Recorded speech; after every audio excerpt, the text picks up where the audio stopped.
The battle for the Senate minority leadership ended on Tuesday with the announcement of Senator Simon Mwadkwon, a People's Democratic Party PDP member representing Plateau North Senatorial District, as the minority leader.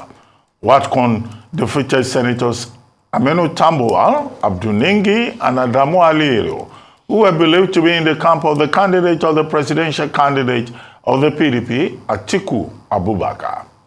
Meanwhile, the PDP senator representing Kebbi South Senatorial District, Garuba Musa Maidoki, has lamented the emergence of the 10th Senate minority leader, Senator Simon Mwadkwon, and other principal officers of the People's Democratic Party, PDP, as most fraudulent, saying all known processes were cast to the wind. Joining us now to the morning show, on the morning show to discuss his emergence as the new Senate minority leader is Senator Simon Mwadkwon of the People's Democratic Party, representing Plateau North Senatorial District of Plateau State. Good morning, Senator. Good morning. Thank you, viewer. Okay, well, Senator, well, I guess congratulations will be in order because Senate minority leader, as they say in popular street language, is not small beans. It comes with a lot of responsibility. But did you betray your party, the PDP, to get to that position? Because there have been stories, as we have narrated on this program this morning, about the G5 influencing things, about the party going against the mainstream of the PDP, and then you emerged. So are you part of a conspiracy against your party to emerge as Senate minority leader? Although we've been told you are neutral, you are not a cantankerous person, so you seem to have benefited from the fact that the PDP is in disarray. True or false?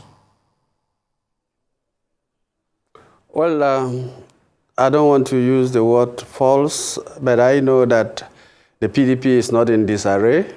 I emerged as a result of the benevolence of my colleagues who found me worthy to represent them. The PDP did not even intervene in the leadership tussle in the House of Representatives. I'm sure they find it also expedient not to interfere in the leadership tussle in the Senate. And why they did that, I think it's a healthy development for the PDP. The Senate orders is clear as regards to how the minority leadership should be elected.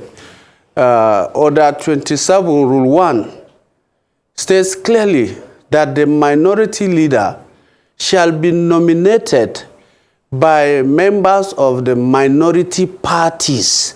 They did not specify one party, but by all members of the minority parties. And we have 6 minority parties. These people came together and nominated me to be their leader. And for PDP to have just stayed away, I think they did the right thing. You can see that of the APC has been rejected, but no official of the PDP have come out to say the PDP went wrong. The Labour Party have not done that. ABGA have not done that. SDP have not done that. NNPP have not done that. So the PDP is on the right track. And the issue of the G5, I don't know anything about G5. All I know is that I'm a senator elected under the platform of the PDP, and my dear colleagues, the distinguished senators that are in the minority parties, about almost, we are 50 in number, came together. And I got 36 nominations. So I think it was overwhelming. Okay, thank you, Senator Mwadkwon. And congratulations on your emergence as Senate Minority Leader. However, some people have said, and we said there were speculation, so since you are here, it would be great to get your thoughts on it. In terms of the influence of you emerging as minority leader, some people said there were some form of inducements from some camps. Is this true? Was there any form of inducements for the other minority party members to select you? Because some people said also that you were less controversial and you didn't belong to any camp, so you were the safe choice, rather than someone who had very close ties to the leadership of the PDP. Is this statement true as well? Yeah, well, let me just give you a brief history of myself. I am not coming into the party politics newly. I've been a local government chairman twice. I've been in the House of Representatives twice, and I migrated from the House, the 9th House, to the 10th Senate. And I've learned within time that there is no need to join controversial issues. People will get to like you, people will get to understand you by your pedigree and your ability to handle issues. I don't think there was any sort of inducement anywhere. I don't know, perhaps from other political parties, but from the PDP, nobody was induced. It will interest you to know that 68% of the PDP senators nominated me. The PDP have 36. And out of 36, I got 22. So, and there was no formal meeting for me or anywhere where some people were induced. I'm not aware of any form of inducement, but I know that my colleagues, the distinguished senators, found me worthy because of my presentation, because I met them one-on-one and I discussed with them and I told them that there will be need for us to have somebody that will be approachable, someone that they can rely on, somebody they can trust. And I told them I'm that kind of a person that they can trust, they can rely on, and I promised that I would do my possible best to make sure that there is a credible opposition. We are not going to fight war with the ruling party. Our aim is that Nigeria must move forward. And therefore, we need somebody that, of course, we will not relent on looking for our rights, from the majority party, and give them a credible opposition, a position that is well understood and even will be appreciated by Nigerians, that these people are outside or are out to make sure that Nigeria move forward by what we will say and do in the chambers of the Senate. Well, that's the fear, what you just said now. Because a lot of people are saying, what it means is that you'll be a rubber stamp. I'd like to put it to you. If there's a case that the interest of Nigeria comes first against that of the Senate led by the APC Senate President, will you challenge the Senate President that announced your name? Would you stand tall for the Nigeria people? And I want to know, you're from Plateau State. What kind of bills are you going to push as regards ending the chaos and the insecurity in the Plateau? But can you confirm to me that you will not be a rubber stamp, that you will challenge the Senate President and the opposition party if they have anything that is going against the Nigerian people? Would you stand tall? Because people are saying already, the fear is they put you there, they'll be able to manipulate you.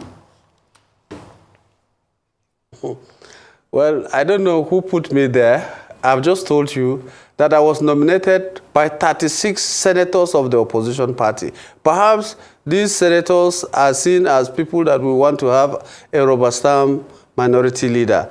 Aside that, I don't think the Senate President himself does not have a hand in my emergence.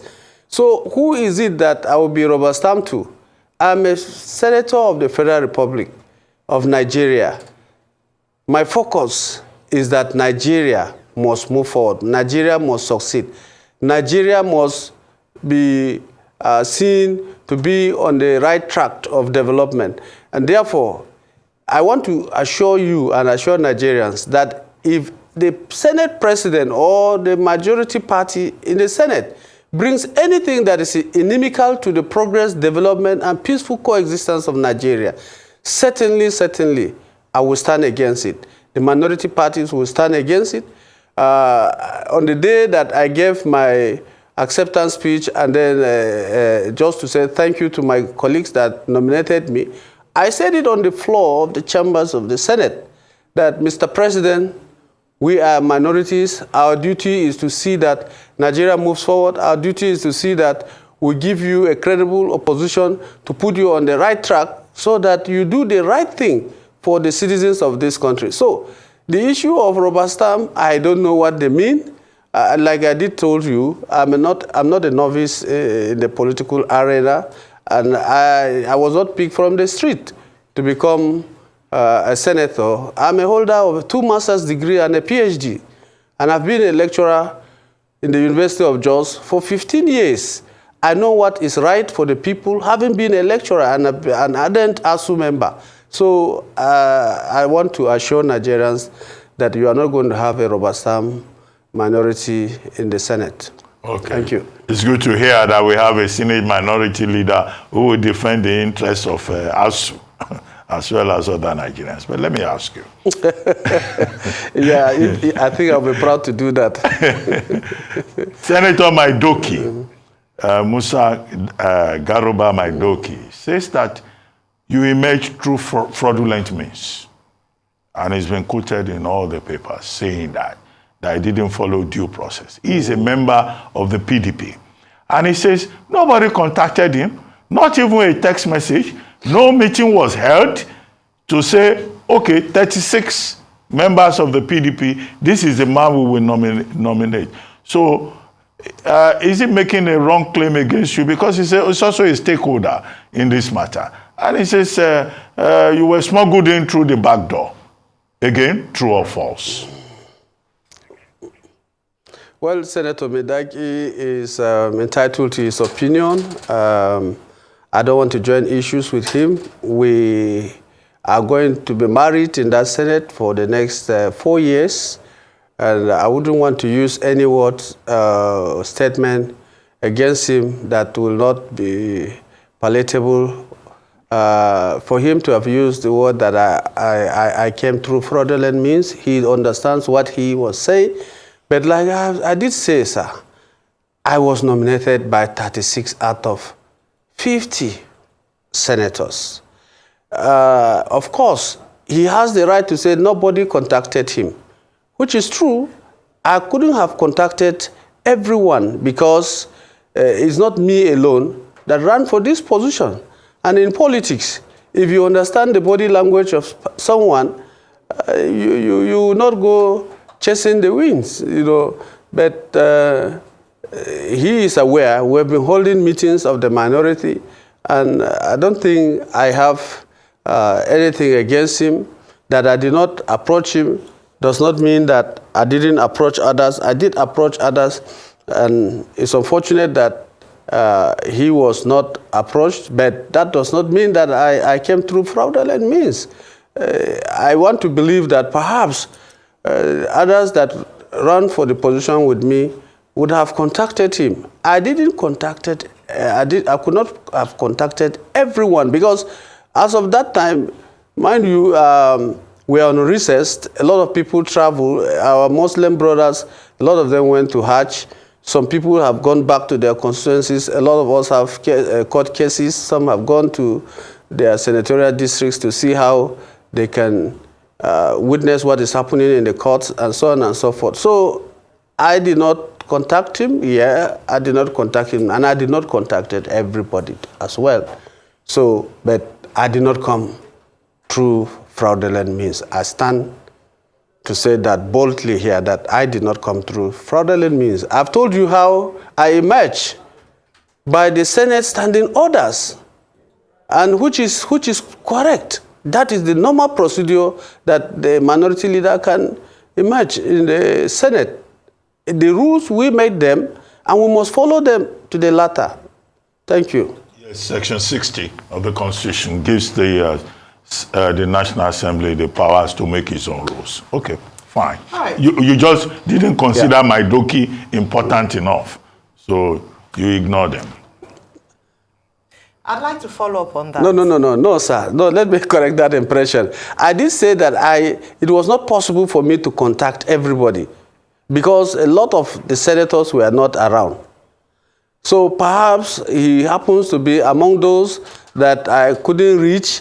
Of course, I want to believe that he was not also in Abuja. But if he was in Abuja and I did not contact him, that does mean that I considered him less a senator than any other person that nominated me.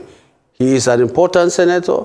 He had approached me on the floor of the Senate that day, and he said, why is it that I did not contact him to seek for his vote? I said, well, I did not contact you, but I've emerged. So let us come together and work together as a family, because the aim of the minority is to give the majority a sense of direction.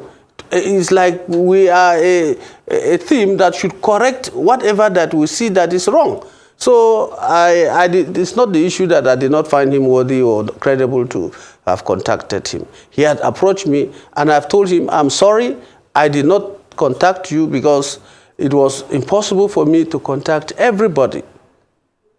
Okay. Now, in terms of contact, the question I was going to ask, which I think you've sort of addressed, is who then did you not have the opportunity to contact? But you mentioned that some of them are on holiday. So the assumption is that out of the 36 senators, you spoke to a majority of them, because if you're going to lead, the assumption would be that you also have the power of engagement. And even if they don't all agree with you, at least you have engaged them in one form or the other. That's the assumption we'll have this morning. But let me ask you, with regards to the National Working Committee and leadership of the PDP, some people have said that the actions of the emergence of the minority leaders of the House demonstrates that there's a systemic and gradual weakening of the party, because it seems like there's no cohesion in terms of even the emergence of the minority leader. They didn't have a say in that. Is this true? Does this weaken the powers of the PDP, especially as a party, as opposed to just individuals in the party? This is absolutely wrong. You recall in the 9th House of Representatives, the party had their position, they presented a candidate, but Mr. Speaker then, who is now the Chief of Staff to Mr. President, for whatever reason, decided to announce a different person. And of course, that person that was announced, Honorable Elimelu, followed the procedure by asking his colleagues to nominate him. And I believe the Speaker felt then that he has obeyed the House of Representatives rules, and he was announced. So my party, the PDP, this time around, thought it wise that instead of them to just decide and say, this is who they want, let the senators express themselves. Let them decide that this is their leader. This is who they want to be their leader. And they did well, because, like I did say, the APC perhaps had something from their party. And the party have come out to say, in fact, they are denying them. They don't know anything about them. So we are happy that the APC is being denied, leadership is being denied. And we are happy that the minority parties have not come out to deny any member that has been elected into the leadership of the Senate. So the issue is very clear. Have you spoken to Mr. Tambuwal in recent times? And what's your relationship like with him now? Mr. Tambuwal is my political godfather. We have related very well. He was my speaker in the 7th Assembly, and we speak very often. It will interest you to know that ab initio, I had soft spots for Tambuwal, and I wish that he becomes the minority leader. But I'm from the North Central, and when we saw the arrangements and the political office sharing in the whole country, the North Central was completely exempted. So the North Central people met and took a decision and said, no, we must also vie for a position in the Senate. We have been shortchanged in the House of Reps. Honorable Benila had wanted to also contest for a leadership position in the House of Reps, but she couldn't get it.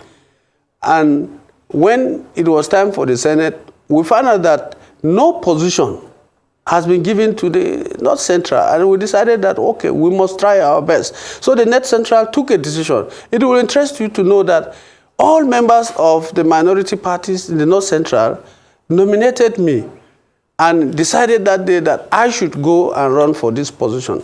And therefore, I accepted the challenge And therefore, I have nothing against Tambuwal. And I think Tambuwal did the magic, even on the floor of the Senate that day, because there was some seeming people, a few persons, about 3 or 4, were not satisfied with my choice, and they approached Mr. President. We have to go into executive session, and the president explained to them, to the Senate president, and therefore they understood the whole thing. And Tambuwal was the one that stood up and said, if Senator Simon has this number of signatures, he wished to state categorically clear that I should be allowed to hold this position. So the rumor about Tambuwal, I defeated Tambuwal, Tambuwal did this, all these things, so these things are false. They are not true. So I don't have issues with Tambuwal. I respect him. He's a man of honor, and he is still my leader, having been a member of the House of Representatives while he sojourned as the Speaker of the House of Representatives. Senator, yesterday on this same program, we had Elder Emmanuel Ogidi, former national vice chairman of the party from the South-South, PDP. And he said the problem with the PDP is that the PDP has shown a lack of capacity to play as an opposition party. Now you are Senate minority leader in the Senate, the 10th Senate. Are you going to make efforts to strengthen the PDP as an opposition party? Because we posed the question to Elder Emmanuel Ogidi yesterday that it looks like all these minority senators, particularly the PDP senators, they are just interested in chop, what they can eat, rather than functioning as opposition figures in parliament. What will you do to make sure that Nigerians can have the benefit of opposition politics, since the PDP is, dominates the minority caucus? Thank you. I've told you this, and I was just categorically clear about the issue of the minority leadership.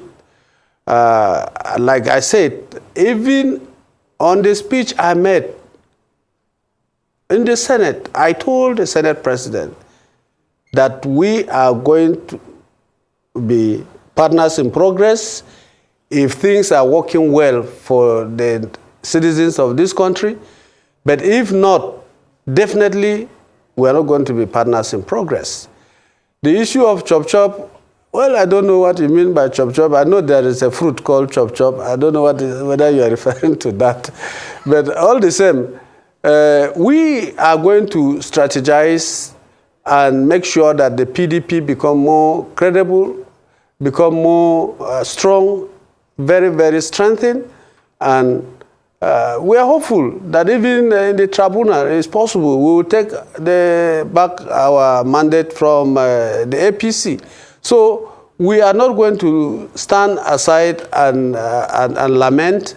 The PDP must regain all its lost glory, and I want to assure you that I will do my best to rally down the elders, the leaders of thought in PDP, and we'll make sure that we do not just give the APC a credible opposition, but to make sure that if it doesn't work well for us in the courts, we have to get back to power in 2027. All right. Well, just before, thank you very much, Senator Mwadkwon. Just before we go, some of the priority areas and thanks, you had mentioned earlier on some of the things you'd focus on in the House. But one of the things that people have asked, and I'll use the opportunity to ask you, is the opportunity for this 10th Assembly to cut down, especially in times of austerity, if I can put it that way, if we look at the Nigerian economy shortly. Would you be willing to push for perhaps a more transparent Senate, a more transparent House in terms of allowances, money spent, and perhaps even look at trimming that down to demonstrate to Nigerians that the sacrifice that the presidency is asking us to make in terms of the people is reflected from the leadership? Would you be willing to push that? Yeah, very well. we will do that as a body. We notice that there's a lot of hardships, even from the subsidy removal.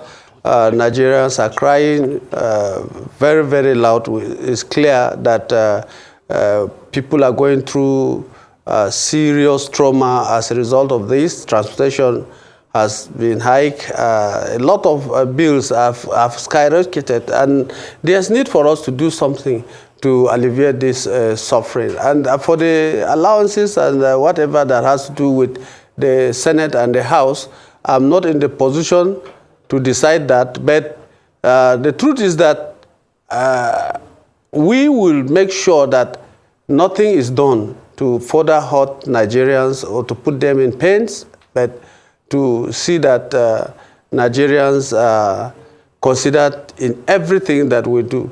We will do our best to see that there's nothing to say the Senate or the House needs any increment in salaries or allowances, because the whole thing is also getting towards the common man on the street. That we will make sure we join hands with even the ruling party to accept that, not to go into anything that will further, demoralize the Nigerian citizens. Well, thank you very much, Senator Simon Davo Mwadkwon, Senate Minority Leader.